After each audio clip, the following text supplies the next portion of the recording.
2 Chronicles 35. Josiah kept a Passover to the Lord in Jerusalem, and they slaughtered the Passover lamb on the 14th day of the first month. He appointed the priests to their offices and encouraged them in the service of the house of the Lord. And he said to the Levites who taught all Israel and who were holy to the Lord, "Put the holy ark in the house that Solomon, the son of David, king of Israel, built. You need not carry it on your shoulders. Now serve the Lord your God and his people Israel. Prepare yourselves according to your fathers' houses by your divisions, as prescribed in the writing of David, king of Israel, and the document of Solomon his son.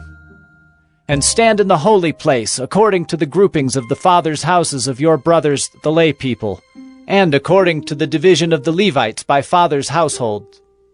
And slaughter the Passover lamb, and consecrate yourselves, and prepare for your brothers, to do according to the word of the Lord by Moses." Then Josiah contributed to the lay people as Passover offerings for all who were present, lambs and young goats from the flock, to the number of 30,000 and 3,000 bulls.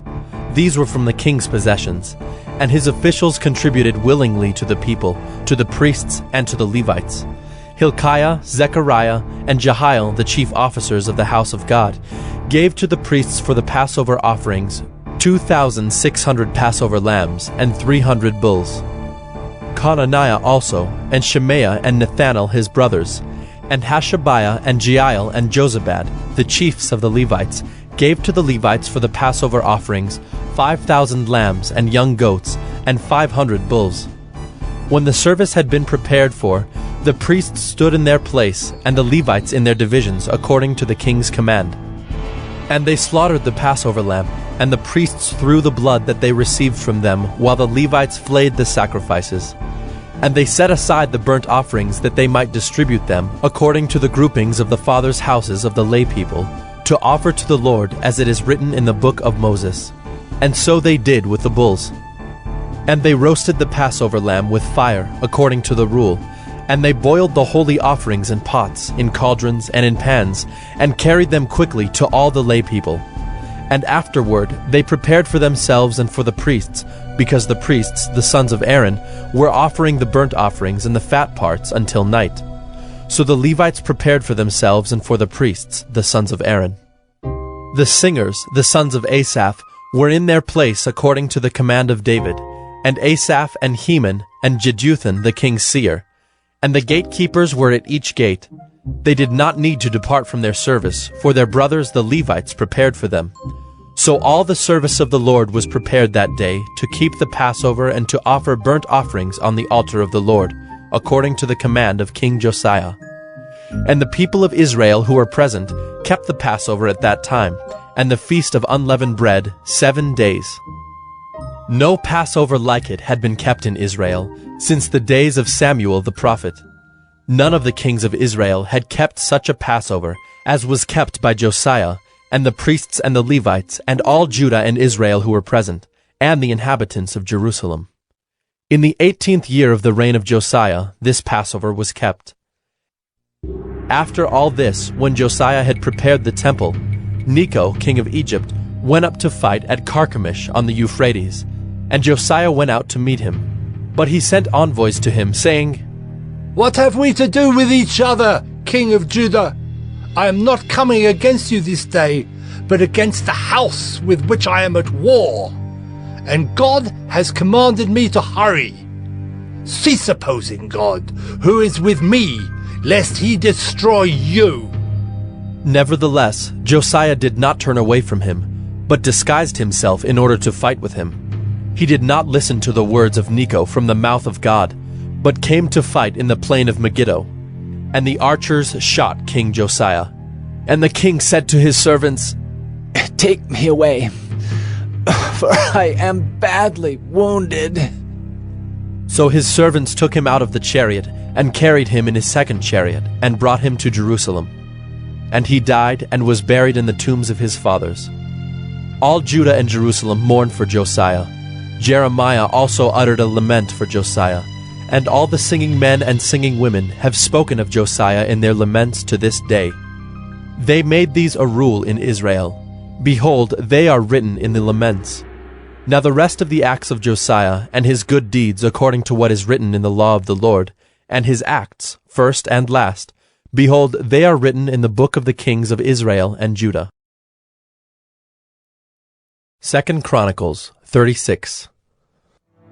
The people of the land took Jehoahaz the son of Josiah, and made him king in his father's place in Jerusalem.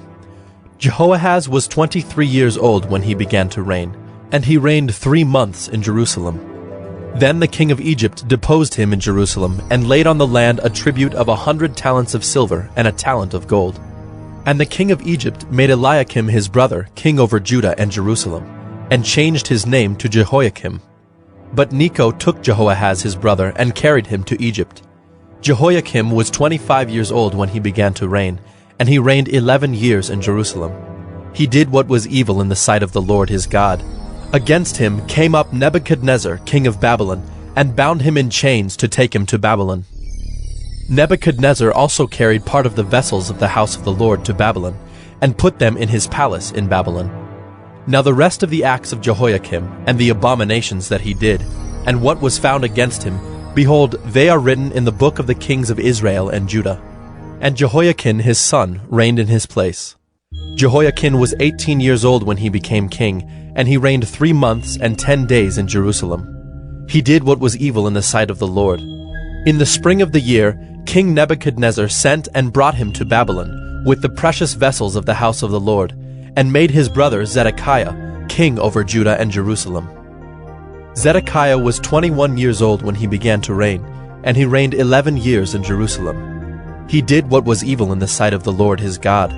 He did not humble himself before Jeremiah the prophet, who spoke from the mouth of the Lord. He also rebelled against King Nebuchadnezzar, who had made him swear by God. He stiffened his neck and hardened his heart against turning to the Lord, the God of Israel. All the officers of the priests and the people likewise were exceedingly unfaithful, following all the abominations of the nations. And they polluted the house of the Lord that he had made holy in Jerusalem. The Lord, the God of their fathers, sent persistently to them by his messengers, because he had compassion on his people and on his dwelling place. But they kept mocking the messengers of God, despising his words and scoffing at his prophets, until the wrath of the Lord rose against his people, until there was no remedy. Therefore he brought up against them the king of the Chaldeans, who killed their young men with the sword in the house of their sanctuary, and had no compassion on young man or virgin, old man or aged. He gave them all into his hand, and all the vessels of the house of God, great and small, and the treasures of the house of the Lord, and the treasures of the king and of his princes, all these he brought to Babylon. And they burned the house of God, and broke down the wall of Jerusalem, and burned all its palaces with fire, and destroyed all its precious vessels. He took into exile in Babylon those who had escaped from the sword, and they became servants to him and to his sons, until the establishment of the kingdom of Persia, to fulfill the word of the Lord by the mouth of Jeremiah, until the land had enjoyed its Sabbaths. All the days that it lay desolate, it kept Sabbath, to fulfill 70 years. Now in the first year of Cyrus king of Persia, that the word of the Lord by the mouth of Jeremiah might be fulfilled, the Lord stirred up the spirit of Cyrus king of Persia, so that he made a proclamation throughout all his kingdom, and also put it in writing. Thus says Cyrus king of Persia, the Lord, the God of heaven, has given me all the kingdoms of the earth, and he has charged me to build him a house at Jerusalem, which is in Judah. Whoever is among you of all his people, may the Lord his God be with him. Let him go up,